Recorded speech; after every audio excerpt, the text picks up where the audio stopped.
Stand Up Diaries with Michelle Christine. Hello and welcome to Stand Up Diaries, entry 166, and this one's called My First Edinburgh Fringe Festival. Super excited, got my little smiley face. I also have Kusa. Come here. Oof. I found him. He hasn't been in one for so long. This is Kusa, obviously my lovely little Yorkshire Terrier. So, it's been a while since my last stand-up diary, so I have a lot to say, which is always exciting. So, I had gone to Canada and back for my holiday special, so I did one here December the 19th and then one at the Ossington on December the 28th. And then I came back and then I planned my next special. Usually as soon as I'm done a special, no matter how much stress and strain it takes for me, I'm immediately like, when am I going to do the next festival? And oh, by the way, this is my my bedroom. There's the floor, and Dean's just playing Rocket League in the other room. And there's the neighbor. We always tend to find we get neighbors that always like to play loud music. But I think that people just like to play loud music, and that's totally cool. So I do actually kind of like the music he's playing, but I didn't want there to be too much of like a techno beat to this. So I decided to post up in my bedroom. So I'm just sitting on the floor. It's fine. Anyway, so I planned my next special. And then this one was called Let's Live, Let's Love, Let's Laugh. And I did a cool little like Valentine's Day theme, had the show on February the 13th, and kind of had a red dress that Justin, who I actually used to live with, and we shared the one bedroom, he used one for like a shoot and didn't need it, so he gave me a red dress. Wojtek photoshopped some wings onto it, and then I bought, just at Hollywood Toys and Costumes, a little like Cupid arrow. And so I kind of was like shooting the arrow, and it's like I was flying, and there was lots of like hearts in it, and it looked really cool because Wojtek always does a banging poster.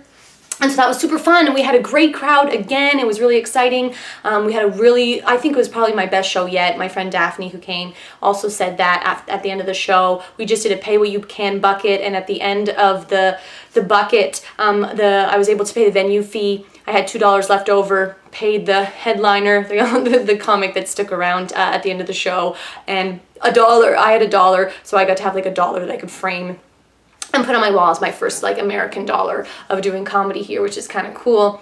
And it was at Echoes Under Sunset again, and I love that venue. The venue, I was talking to the guy for my next comedy special. I'm going to do it on Tuesday, March 29th, and it's going to be Our Jokes Are Killer, Let's Laugh. And a funny comedian, kind of a room favorite, Keith Kelly, is going to be on the show. And he's going to do the poster with me. It's going to be like a Mr. and Mrs. Smith theme of me in a black dress, him in a suit with like kind of little BB guns, and then Our Jokes Are Killer, Let's Laugh with like the white background. So I think it's going to look very cool. But we don't exactly know where it's going to be. Is it going to be at Echoes Under Sunset? Is it going to be at the new venue? Because even though I feel like it's kind of my home base is Echoes Under Sunset because I've done my 3 specials in LA there.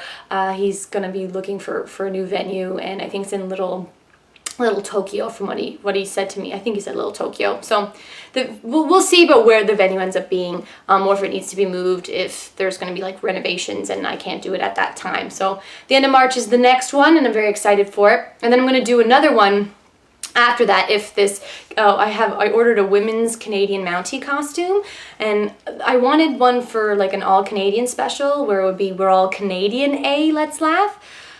But I looked for a Mountie costume on the internet and couldn't find one in Canada or the United States that wasn't some like hoary one, and I really didn't want that for the poster. They had like men's ones, but it wouldn't look very flattering. But I did find a really cool one that I liked, but it was in the United Kingdom, and I wanted to get it shipped to me, but they would only ship to UK residents. So I went on Our United Kingdom, and I posted there, and I wrote, I need a UK resident to ship me a woman's Canadian Mountie costume. This is not a joke. And it actually got upvoted to the number one post on that subreddit. And a guy said that he would do it. And so I messaged him, and I gave him my address, and I paid for it, and then he shipped it to me, and I paid him back on PayPal for the shipping. So it's en route from Nottingham. This guy is from the University of Nottingham, PhD student in, physics, engineering, some nanoscience thing that sounds really cool, and he really likes SpaceX too, so I just always seem to just jive well with these like kind of like nerdy science men, but they're my favorite kind of dude. Anyway, and when I posted on that subreddit, I added an edit where I wrote, oh, like, here's what my stand-up is so you have an idea.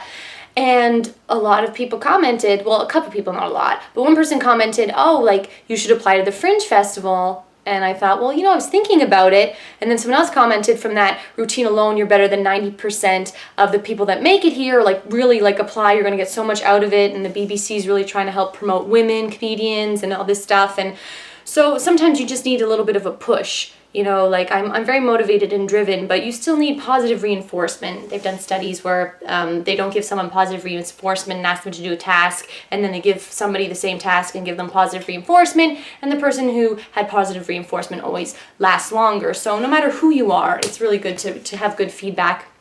So I ended up kind of starting that process of applying to the Fringe Festival.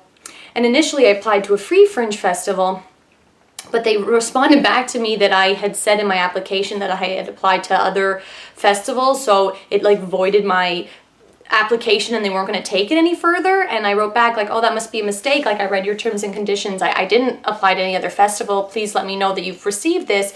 And I never got an email back. So I'm like, all right, you know what, Michelle, let's take the bull by the horns. Let's start calling venues, see what I can find. I called an artistic director of a certain venue that I liked. We hit it off, talked for about 35 minutes. I made sure to buy a long distance plan on my cell phone.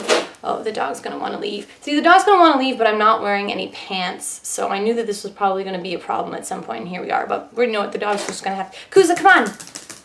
Come on, just give me like one more minute of talking. Can we do that?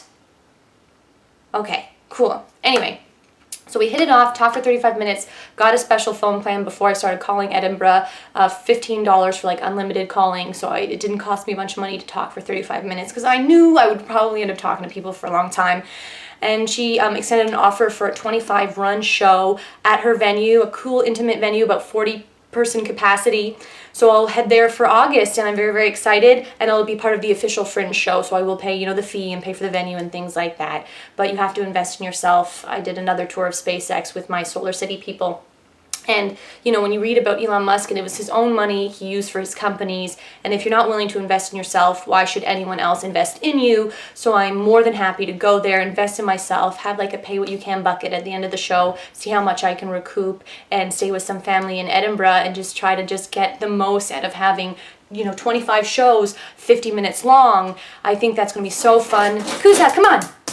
And it's going to be a mix of storytelling and stand-up. It's going to be a nice, like, blend. And it's going to be called Kuza Touch! It's going to be called 50% Scottish, 100% crazy, let's laugh. So, wait, no, come on.